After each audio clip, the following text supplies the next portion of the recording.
Keris Tumbal Wilayuda. Bagian 4. Mendadak, suasana dalam warung nasi itu menjadi sunyi hening, laksana di pekuburan. Wiro Sableng dan Sultan segera merasakan perubahan ini.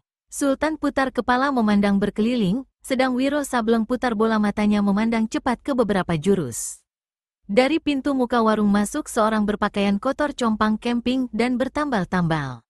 Dari pintu belakang dua orang lagi, kemudian dari jendela di samping kiri kanan, masing-masing dua orang lainnya. Muka-muka mereka rata-rata menunjukkan kebengisan, rambut kusut masai, kumis serta janggut kasar meranggas.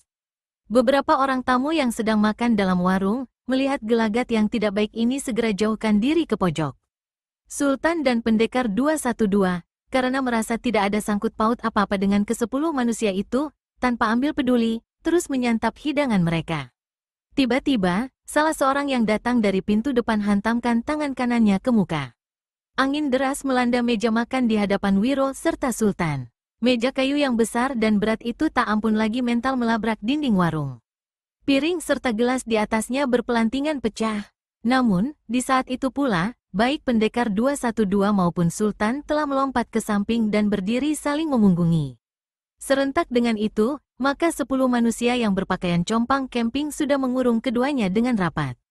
Berhari-hari dicari, baru kini kutemui, kata laki-laki yang tadi melabrak meja dengan pukulannya yang hebat. Kalian siapa? Tanya Sultan sambil bersiap sedia menjaga segala kemungkinan. Di belakang, didengarnya Wiro Sableng mulai bersiul-siul seenaknya. Orang tadi mengekeh, gigi-giginya hitam dan di sudut bibirnya terselip segumpal susur tembakau. Kami adalah anggota-anggota perkumpulan pengemis darah hitam, jawab orang itu. Terkejutlah Sultan. Kami berdua tidak merasa punya silang sengketa dengan kalian, mengapa datang mengganggu? Anggota perkumpulan pengemis darah hitam itu mengekeh lagi. Jangan jual bacot mengatakan tiada silang sengketa. Salah seorang dari kalian telah membunuh pemimpin kami, pengemis bibir sumbing. Oh, jadi kalian anak-anak buahnya manusia jahat itu? Setiap manusia jahat akan menemui ajalnya secara buruk. Kalian pergilah semua. Anggota pengemis darah hitam semburkan susurnya ke muka Sultan. Meski cuma susur, tapi bahayanya besar sekali karena mengandung tenaga dalam. Dengan cepat, Sultan hantamkan tangan kanannya ke depan, maka mentallah susur itu. Sebagian dari air susur menjiprat ke muka beberapa orang anggota perkumpulan pengemis darah hitam, termasuk laki-laki yang telah menyemburkan susur itu tadi. Maka, marahlah dia, dan segera membentak, tangkap Sultan hidup-hidup, yang gondrong itu cincang sampai lumat. 9 pengemis yang diberi komando segera menyerbu ke muka. Tubuh Sultan dan Wiro Sableng lenyap. Hanya suara tertawa pendekar 212 ini saja yang terdengar. Dan sesaat kemudian terdengarlah suara. Blukek, blukek, blukek. 4 anggota perkumpulan pengemis darah hitam mencelat dan menggeletak di tanah tanpa nyawa. Sekali lagi, pendekar 212 berkelebat dan 2 lawan lagi mental keluar kedai. Melihat ini, pengemis yang tadi berikan komando segera keluarkan senjatanya berupa sebuah cambuk yang berwarna hitam. Melihat ini, maka 3 anggota lainnya yang masih hidup segera pula keluarkan cambuk masing-masing. Dan sesaat kemudian, maka laksana hujan menggeletarlah cambuk-cambuk itu ke arah Wiro Sableng dan Sultan. Suasana tiada ubah seperti halilintar. Kedai itu seakan-akan hendak hancur luluh tenggelam oleh suara cambuk. Dan di saat itu, tak ada satu tamu lain pun yang masih berani berada di dalam warung, sedang pemilik warung sendiri sudah kabur entah kemana. Sultan melompat ke samping kiri untuk hindarkan cambuk salah seorang lawan. Begitu terhindar, segera dia kirimkan serangan balasan, namun 2 cambuk lainnya tahu-tahu sudah melibat kedua tangannya. Bagaimanapun dicoba oleh Sultan untuk lepaskan diri, namun sia-sia saja. Di lain pihak, pendekar 212 coba keluarkan diri dari hantaman-hantaman cambuk 2 orang lawannya yang datang laksana hujan. Tapi, memang permainan cambuk 4 anggota perkumpulan pengemis darah hitam ini hebat sekali. Sementara Sultan di sebelah sana sudah kena diringkus dan diseret ke pintu muka. Pendekar 212 dibikin sibuk dan kepepet ke bagian belakang warung. Geram sekali, Wiro Sableng lompat 3 tombak ke atas, lalu menukik ke bawah seraya membagi serangan tangan kiri kanan kepada 2 orang lawannya. Angin pukulan pendekar 212 membuat kedua orang itu hanya terdorong seketika karena kebutan cambuknya yang begitu dahsyat sanggup membendung hampir sebagian besar angin pukulan Wiro. Dengan penasaran, pendekar 212 begitu sampai ke tanah kembali, segera menyambar sebuah bangku panjang. Dengan bangku panjang sebagai senjatanya, maka mengamuklah pendekar 212. Cambuk hitam anggota pengemis darah hitam betul-betul luar biasa. Senjata keduanya mendera bangku hitam beberapa kali. Dan hancurlah bangku hitam itu. Wiro Sableng menggerung. Kedua tangannya bergetar dan dinaikkan tinggi-tinggi ke atas. Wut, wut, warung nasi itu berderak-derik. Kedua lawan coba putar dan pecutkan cambuk mereka lebih deras lagi. Namun angin yang menyambar dari lengan pendekar 212 tak sanggup lagi mereka tahan. Laksana topan, kedua orang itu bermentalan kian kemari. Cambuk mereka terlepas dan tiba-tiba, kraakek, warung nasi itu pun robohlah. Sesaat kemudian bangunan ini ambruk, maka pendekar 212 sudah melabrak dinding dan lolos keluar. Dua orang anggota perkumpulan pengemis darah hitam yang tadi sudah konyol tersambar pukulan, angin puyuh, pendekar 212 tertimbun mentah-mentah. Di luar warung yang rubuh, pendekar 212 bingung sendiri karena melihat Sultan bersama dua orang anggota pengemis darah hitam sudah lenyap. Dia segera minta beberapa keterangan pada orang-orang di luar kemana lenyapnya ketiga orang itu. Kawanmu kena diringkus dan dilarikan ke jurusan sana, kata seseorang sambil menunjuk ke ujung jalan. Maka, tanpa membuang waktu, Wiro Sableng segera mengejar ke arah yang ditunjukkan. Pada masa itu, di Jawa Barat telah sejak lama berdiri sebuah perkumpulan yang bernama Perkumpulan Pengemis Darah Hitam. Anggotanya terdiri dari pengemis-pengemis yang tersebar di seluruh pelosok dan di setiap kota. Setiap anggota perkumpulan mempunyai sebuah pecut hitam dan rata-rata memiliki ilmu silat yang tinggi.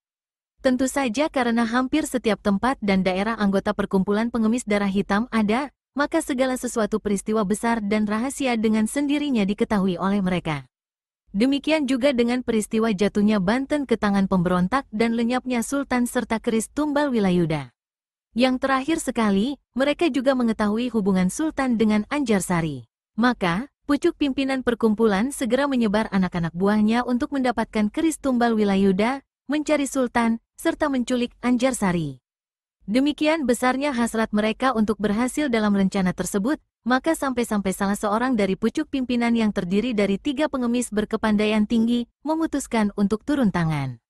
Pucuk pimpinan yang seorang ini ialah pengemis bibir sumbing. Sebagaimana yang telah dituturkan sebelumnya, ketika Sultan bermalam di satu penginapan, maka pengemis bibir sumbing telah mendatanginya dan hampir berhasil membawa kabur keris tumbal Wilayuda, jika saja saat itu pendekar 212 tidak muncul memberikan bantuan. Bukan saja pengemis bibir sumbing tiada berhasil dengan niatnya untuk mencuri keris pusaka tumbal kerajaan, tapi dia juga terpaksa serahkan jiwa. Dibanding dengan dua pucuk pimpinan lainnya, yaitu pengemis mata buta dan pengemis kaki pincang, maka memang kepandaian pengemis bibir sumbing jauh lebih rendah, sehingga setelah bertempur beberapa gebrakan secara hebat, maka akhirnya pengemis bibir sumbing menemui ajalnya di tangan pendekar 212. Namun, bahaya yang mengancam Sultan serta keris pusaka itu tidak sampai di sana saja. Ketika Sultan bermalam di rumah Wirya Pranata, seorang anggota perkumpulan pengemis darah hitam telah berhasil melarikan keris tersebut selagi Sultan berada di taman dengan calon istrinya Anjarsari. Dan Anjarsari sendiri kemudian juga telah diculik pula oleh salah seorang anggota lain perkumpulan pengemis darah hitam. Adapun markas atau sarang perkumpulan pengemis darah hitam itu terletak di dalam hutan belantara Riung Selaksa. Maka, kesanalah anggota-anggota perkumpulan yang telah berhasil membawa orang yang mereka culik dan keris yang berhasil dicuri. Selama beberapa hari itu, kedua pucuk pimpinan perkumpulan pengemis darah hitam menanti-nanti juga akan hasil pekerjaan anggota-anggota mereka. Ah, lama betul sekali ini anggota-anggota kita menjalankan tugasnya, berkata pengemis mata buta. Tubuhnya tinggi kurus macam tonggak. Pipinya cekung, rambutnya panjang tergerai macam perempuan, sedang kedua matanya hanya merupakan 2 buah rongga dalam yang hitam, sehingga dapat dibayangkan betapa mengerikannya wajah manusia ini. Ya, lama sekali, jawab pengemis kaki pincang seraya menghela napas dalam. Di sela bibirnya terselip sebuah pipa yang bau tembakaunya busuk sekali. Manusia ini bermuka licin dan berkulit sangat pucat laksana mayat. Kaki kanannya pincang. Bahkan pengemis bibir sumbing pun tidak kelihatan mata hidungnya sampai saat ini. Pengemis bibir sumbing macam orang yang tidak percaya saja dengan anggota-anggota kita sampai-sampai mau turun tangan sendiri. Ah, dia memang dari dulu begitu sifatnya, kata pengemis kaki pincang pula. Saudara pengemis mata buta, apakah menurutmu? Belum habis bicara pengemis kaki pincang, maka di luar terdengar seruan. Para ketua, lihat apa yang aku bawa. Dan sesaat kemudian, muncullah seorang anggota perkumpulan yang berbadan tegap kekal. Di bahunya terpanggul sesosok tubuh perempuan muda. Sosok tubuh perempuan ini bukan lain Anjarsari. Dibaringkannya di atas lantai di hadapan kaki kedua pucuk pimpinan perkumpulan. Saat itu, Anjarsari tak dapat bergerak dan juga tidak sadarkan diri karena telah ditotok. Tentu saja sangat gembira hati kedua ketua perkumpulan itu. Jasamu kepada perkumpulan cukup besar, La Simpong, kata pengemis kaki pincang seraya gosok-gosok kedua telapak tangannya. Cuping hidung anggota perkumpulan yang bernama La Simpong kelihatan membesar dan bergerak-gerak tanda sukacita hatinya. Percayalah, para ketua, kata La Simpong pula. Dengan berhasilnya gadis ini kita tawan, Sultan pasti akan datang ke sini dan kita dengan mudah bisa meringkusnya. Betul sekali, kata pengemis mata buta dan pengemis kaki pincang hampir berbarengan. La Simpong, yang dulunya adalah seorang peminta-minta di kota Menes, basahkan bibir dengan ujung lidah. Para ketua, katanya, apa aku boleh terima uang jasa sekarang? Tentu, jawab pengemis kaki pincang. Dari balik pinggang dikeluarkannya sebuah kantong kulit dan ditempatkannya ke hadapan La Simpong. Benda itu jatuh dengan mengeluarkan suara berdering di muka kaki La Simpong. Dengan menyeringai gembira, maka La Simpong segera membungkuk dan mengambil kantong uang itu. Dan pada saat itu pula lah di luar terdengar seruan seseorang. Apa artinya hasil yang dibawa La Simpong dibandingkan dengan apa yang kami bawa ini, wahai para ketua perkumpulan? Dua sosok tubuh mencelat masuk lewat jendela. Ketika mendarat di lantai, sedikit pun kaki mereka tiada mengeluarkan suara. Baik pengemis kaki pincang maupun pengemis mata buta, yang meskipun buta tapi mempunyai perasaan dan pendengaran yang tajam luar biasa, sama-sama bergembira. Siapa yang kalian bawa itu? Tanya pengemis mata buta. Sultan, Sultan, kata pengemis kaki pincang sambil melompat dari kursinya. Pengemis mata buta tertawa girang. Dari balik sabuknya, dia keluarkan dua buah kantong kulit yang besar.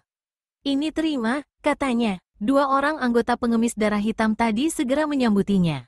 Mereka menjura girang lalu mau putar diri dari situ. Namun seseorang yang melompat masuk lewat pintu muka mengejutkan mereka. Aha, bawaanku memang bukan manusia bernyawa. Bawaanku juga tidak besar, cuma kecil sekali. Tapi, justru apa yang kubawa ini merupakan satu tanda bahwa siapa pemiliknya adalah mempunyai hak untuk menjadi raja di Banten. Pengemis mata buta dan pengemis kaki pincang meloncat dari kursi masing-masing.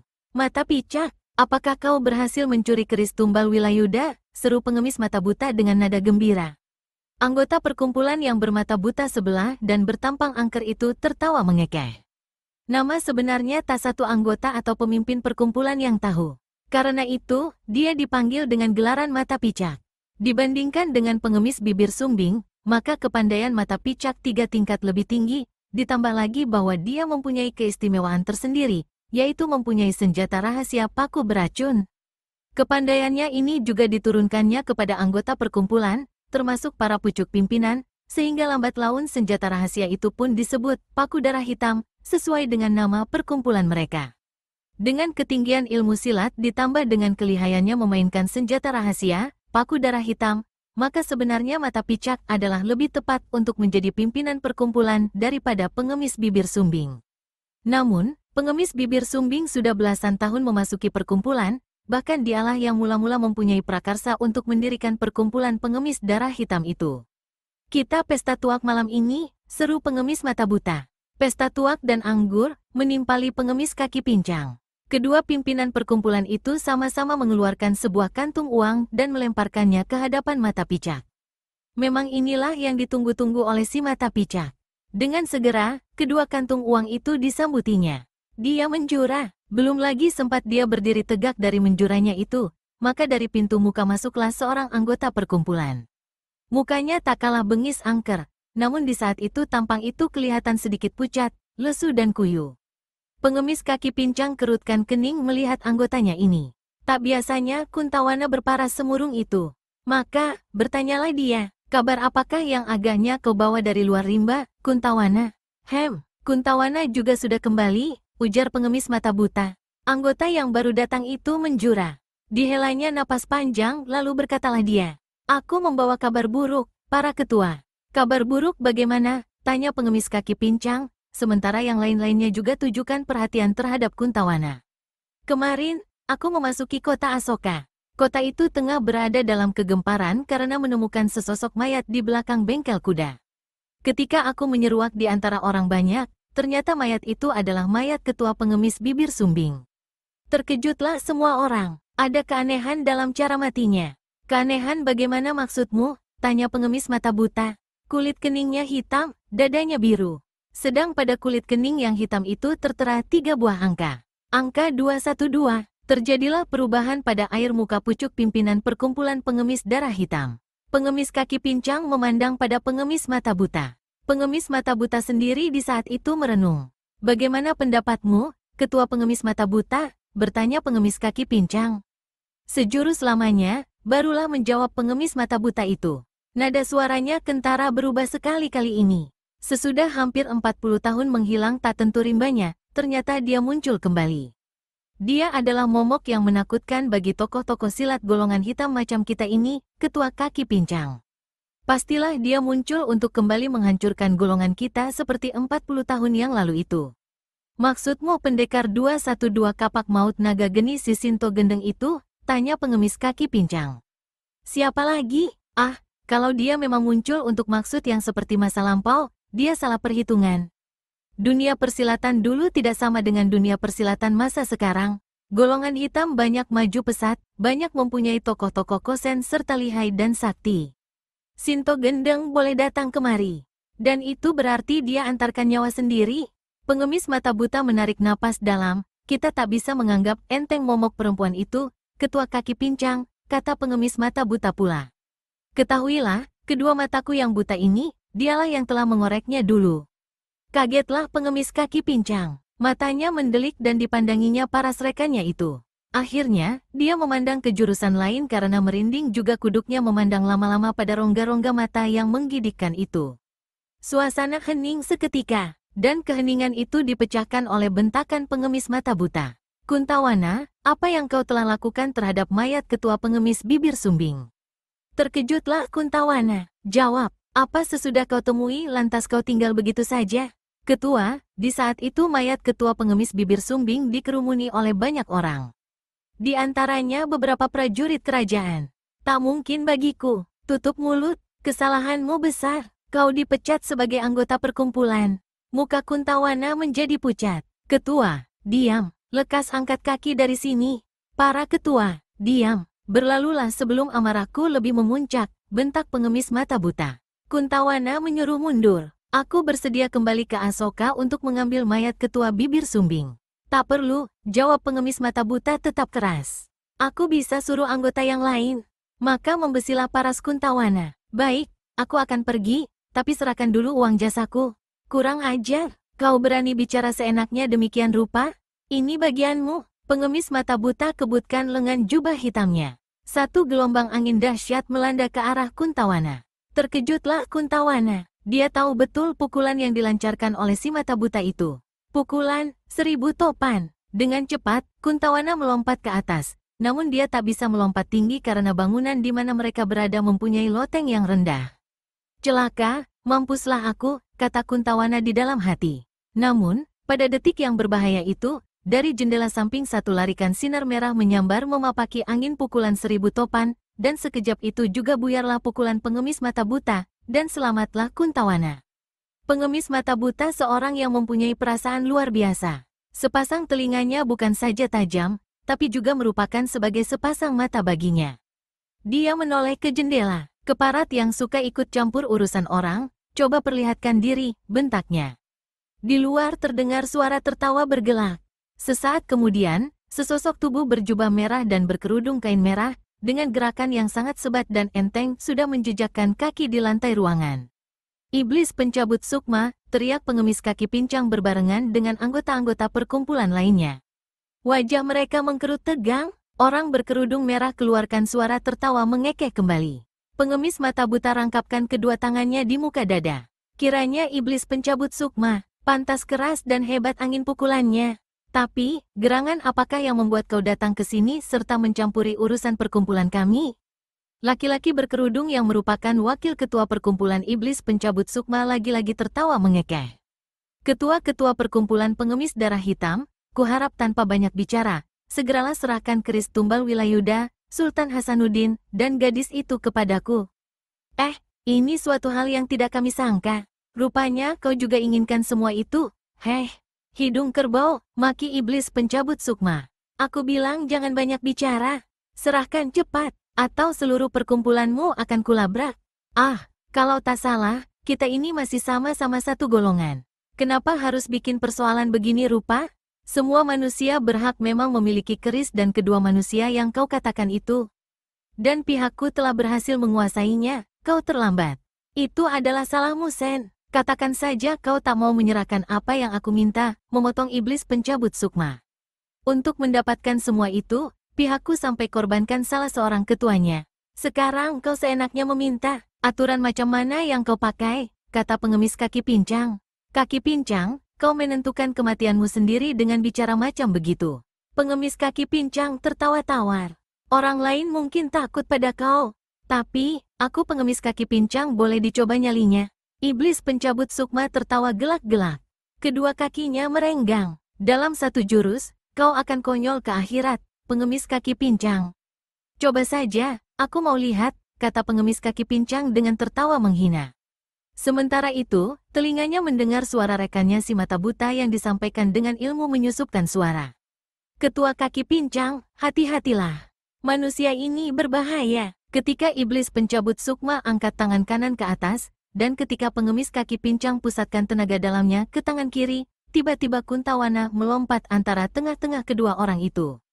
Manusia Sontoloyo, kau juga minta dikirim ke akhirat, bentak iblis pencabut sukma. Kuntawana menghadap pada pengemis mata buta dan kaki pincang. Para ketua, harap perkenankan aku melayani Dajjal berkerudung ini sebagai penebus kesalahanku. Pengemis mata buta merenung. Baiklah, kaki pincang, kau mundurlah. Maka, pengemis kaki pincang pun mundurlah, sedang Kuntawana segera cabut cambuk hitamnya. Iblis pencabut sukma menyeringai. Manusia, tampangmu cukup 3 langkah saja kulayani, katanya. Kuntawana putar cambuknya dengan sebat. Iblis pencabut sukma maju 1 langkah. Kuntawana tiba-tiba lepaskan pukulan tangan kiri, sesudah itu laksana hujan, cambuknya bergelegaran ke arah lawan. Iblis pencabut sukma majukan langkah kedua. Jari-jari tangan kanannya terbentang ke muka seperti hendak mencakar, sedang tangan kiri mengebut menahan serangan lawan. Pada detik dia buat langkah ketiga, maka tangan kanannya ditarik ke belakang dengan keras. Inilah yang disebut ilmu pukulan pencabut sukma. Kuntawana merasakan badannya seperti tersedot. Isi perutnya seperti dibetot. Sesaat kemudian, anggota pengemis darah hitam ini pun muntah darahlah. Tubuhnya terkapar di lantai tanpa nyawa. Berdeburlah darah para anggota perkumpulan pengemis darah hitam. Pengemis kaki pincang dan pengemis mata buta tergetar hati masing-masing. Kuntawana adalah anggota perkumpulan yang ilmu kepandaiannya tidak rendah. Tapi, iblis pencabut sukma membunuhnya hanya dalam 3 langkah. Iblis pencabut sukma tengadahkan muka dan tertawa bekakakan menegakkan bulu roma. Siapa yang tidak senang melihat mampusnya kroco itu, boleh maju segera, katanya. Kemudian, dia berpaling pada 2 orang pimpinan perkumpulan pengemis darah hitam. Sepasang matanya kelihatan menyorot berkilat. Kalian berdua masih belum mau serahkan apa-apa yang aku minta? Sebelum kedua ketua pengemis darah hitam berikan jawaban, sesosok tubuh dengan gerakan enteng melompat ke hadapan 2 ketua pengemis darah hitam. Para ketua, perkenankanlah akulah Simpong untuk membasmi iblis yang kesasar ini. Pengemis mata buta tidak memberikan sahutan. Dia tahu kepandaian Lah Simpong memang lebih tinggi dari Kuntawana, tapi untuk menghadap iblis pencabut sukma, tingkat kepandaian Lah Simpong masih belum dapat diharapkan. Sebaliknya, pengemis kaki pincang setelah merenung sejurus, lalu anggukkan kepala dan berkata, "Baiklah, tapi hati-hati, manusia ini benar-benar ganas seperti iblis." Setelah diperkenankan begitu rupa, maka Lah Simpong segera putar badan. Cambuk di tangan kiri, sebuah toya besi di tangan kanan, maka dia pun maju ke arah iblis pencabut sukma. Iblis pencabut sukma menyeringai di balik kerudung kain merahnya. Rupanya para ketua perkumpulan pengemis darah hitam lebih suka korbankan anggotanya daripada maju sendiri. Jangan banyak mulut, manusia iblis. Lihat cambuk. Cambuk hitam di tangan kiri Lah Simpong berkelebat. Suaranya menggelegar macam petir. Ujung cambuk dengan sangat cepat, sukar dilihat oleh mata biasa, mendera ke muka si kerudung merah. Sebelum serangan ini sampai, Lah Simpong susul dengan serangan toya besi hitam. Kedua ujung toya menderu berubah seperti ratusan banyaknya dan menyerang ke selusin bagian tubuh iblis pencabut sukma. Yang diserang terkekeh-kekeh. Keluarkan seluruh kepandaianmu, Lah Simpong. Kalau tidak, setengah jurus di muka, kau akan jadi mayat. Tubuhmu yang akan terkapar lebih dulu, iblis. Ujung cambuk menyambar dengan dahsyat ke muka iblis pencabut sukma, sementara toya besi sedetik lagi pasti akan menghancur luluhkan tulang-tulang anggota iblis pencabut sukma. Tapi, pada kejapan mata itu, iblis pencabut sukma kebutkan lengan jubah merahnya. Selarik angin pukulan yang hebat menyusup di antara deraan cambuk dan terus melabrak Lah Simpong. Tubuh anggota pengemis darah hitam ini jatuh duduk di lantai. Mukanya pucat laksana mayat. Dia berusaha bangun. Tubuhnya terlatih-tatih tanda dia terluka parah di dalam. Sekarang pasrahkan ajalmu, Lah Simpong. Iblis pencabut sukma angkat tangan kanannya lalu ditarik ke belakang dengan cepat. Tubuh Lah Simpong seperti ditarik besi berani, tersedot sampai 2 tombak ke muka, lalu jatuh menelungkup. Darah membuih di mulutnya. Ajalnya sampai. Putihlah wajah 2 ketua perkumpulan pengemis darah hitam. Para anggota yang lain berdiri laksana kaku. Mereka merasa seperti nyawa mereka sendiri yang lepas waktu menyaksikan kematian Lah Simpong itu. Keganasanmu sudah kelewatan sekali, iblis pencabut sukma, kata pengemis kaki pincang. Jangan harap kau bakal bisa tinggalkan tempat ini dengan selamat. Pengemis kaki pincang maju 2 langkah. Mulailah, iblis, tantangnya. Iblis pencabut sukma tertawa dingin. Pengemis kaki pincang mendengus. Kau tidak punya nyali untuk memulai? Kalau begitu, sambut pukulanku ini. Pengemis kaki pincang angkat tangan kanan. Namun, 2 anggota perkumpulan melompat ke tengah kalangan. Mereka adalah 2 kakak beradik sepasang cakar Garuda yang dulunya merupakan fakir-fakir miskin di kaki Gunung Salak, tapi yang kemudiannya berhasil diseret oleh pengemis kaki pincang untuk masuk ke dalam perkumpulan pengemis darah hitam.